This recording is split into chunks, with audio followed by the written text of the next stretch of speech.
BJP की केंद्र सरकार से हमारे बच्चों को रोजगार दिए नहीं जा रहे, पाकिस्तान से लोगों को लाके उनके बच्चों को रोजगार देना चाहते हैं। ये सीए आखिर है क्या? बीजेपी की केंद्र सरकार का कहना है कि 3 देश, बांग्लादेश, पाकिस्तान और अफगानिस्तान, इन 3 देशों के अल्पसंख्यक जो हैं वो अगर भारत की नागरिकता लेना चाहें तो उन्हें भारत की नागरिकता दे दी जाएगी। इसका मतलब बड़ी संख्या में यहाँ से अल्पसंख्यकों को हमारे देश में लाया जाएगा, उनको रोज़गार दिए जाएंगे, उनके लिए घर बनाए जाएंगे, उनको यहाँ बसाया जाएगा। अजीब बात है ना। बीजेपी की केंद्र सरकार से हमारे बच्चों को रोज़गार दिए नहीं जा रहे, पाकिस्तान से लोगों को लाके उनके बच्चों को रोज़गार देना चाहते हैं। हमारे लोगों के पास तो घर नहीं है, भारत के तो ढेरों लोग बेघर हैं, लेकिन बीजेपी वाले पाकिस्तान से लोगों को लाके उन्हें भारत में बसाना चाहते हैं, उनको घर देना चाहते हैं। हमारे रोजगार उनके बच्चों को देना चाहते हैं, हमारे हक के घर उनमें पाकिस्तानियों को बसाना चाहते हैं।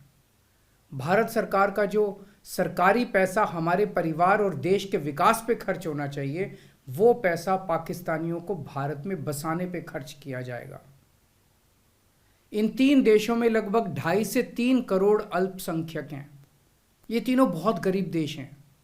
जैसे ही भारत के दरवाजे खुलेंगे, इन 3 देशों से भारी भीड़ हमारे भारत में आ जाएगी। अगर इन 2.5-3 करोड़ में से 1.5 करोड़ लोग भी भारत आ गए तो कौन देगा इनको रोजगार? कहाँ बसाओगे इनको? बीजेपी वाले अपने घर में बसाएंगे क्या इनको? इनके अपने घर में रखेंगे क्या इनको? बीजेपी वाले देंगे क्या इनको रोजगार? कौन देगा इनको रोजगार? तो प्रश्न उठता है कि बीजेपी ऐसा क्यों कर रही है। कई लोगों से मैंने बात की, कुछ लोगों का कहना है कि ये पूरा का पूरा खेल वोट बैंक बनाने की गंदी राजनीति है।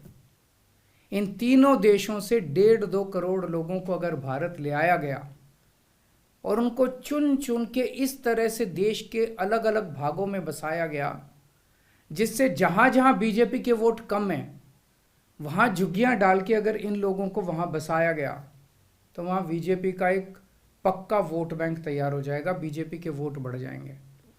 और आने वाले इस चुनाव में तो नहीं, आने वाले भविष्य के चुनाव में बीजेपी को इससे बहुत बड़ा चुनावी फायदा मिल सकता है, ऐसा कुछ लोगों का कहना है।